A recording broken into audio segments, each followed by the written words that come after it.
We sing it at school, at important ceremonies, and even before sporting events. Our national anthem has a proud history, and it all began right here in Baltimore Harbor 2 centuries ago. This was the War of 1812. We weren't doing so well. The Americans were losing at that time. And the British had just burned Washington. That was kind of scaring the people in Baltimore City. And Fort McHenry was the only thing standing in between the British ships and Baltimore City. The American general in charge of the fort wanted to show the British that we weren't afraid. So he sent word here to the home of Mary Pickersgill. Mary was a well-known flag maker. So Mary, what did the general ask you to do?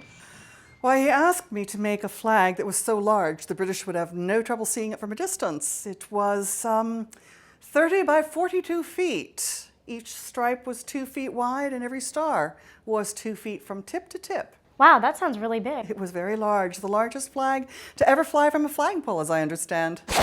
To give you an idea of just how big the flag really is, it was this big. When did the battle begin? On September 13th, 1814, the British began firing on the fort.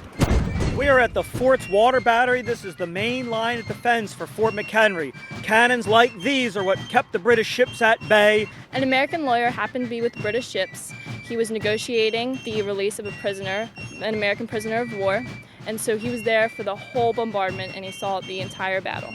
And his name was Francis Scott Key. Oh, say, can you see by the dawn's early light? Why did Key write that first line?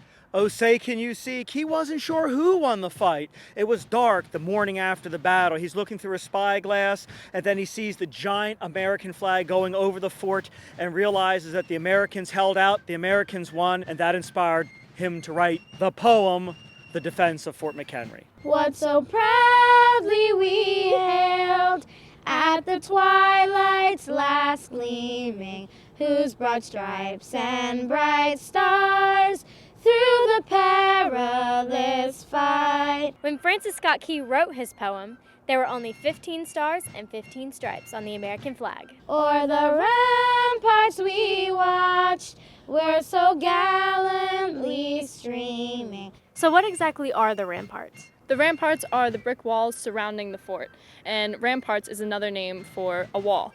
So when Key says, "or the ramparts," "or" is another word for over, so he's saying, we watched over the ramparts for the flag. And the rocket's red glare, the bombs bursting in air. During the battle, a bomb crashed straight through the roof of our powder magazine.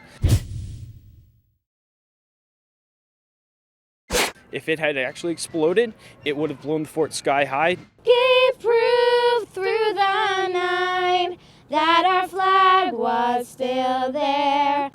The British bombarded the fort for 25 hours, and they were out by Key Bridge, so they were 2 miles out on the water. Our guns could only shoot for 1.5 miles, so they were out of our range. So after 25 hours of bombing, they were not defeating the fort, and they weren't getting to Baltimore, so the British decided to leave.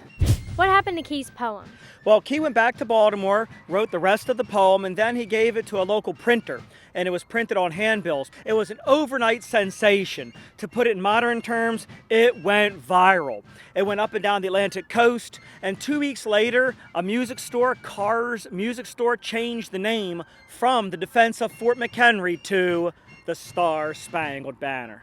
When did it become our national anthem? It became the official national anthem in 1931. For a lot of years, it was sung like a national anthem. They called it a national air, but it really wasn't until the 1920s that a grassroots movement came afoot to make it official, and Herbert Hoover signed it into a resolution in public law in 1931. Oh, say does that star-spangled banner yet wave o'er the land of the free and the home of the brave? Yes, it does. 200 years later, our flag still proudly waves, spangled with a lot more stars. For TKN, I'm Carly. Oh, say can you see by the dawn's early light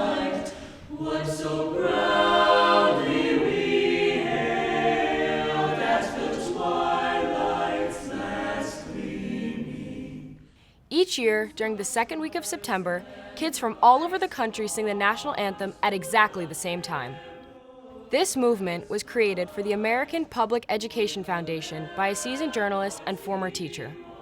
Its mission is to teach the words, meaning, music, and history of the national anthem to all school kids.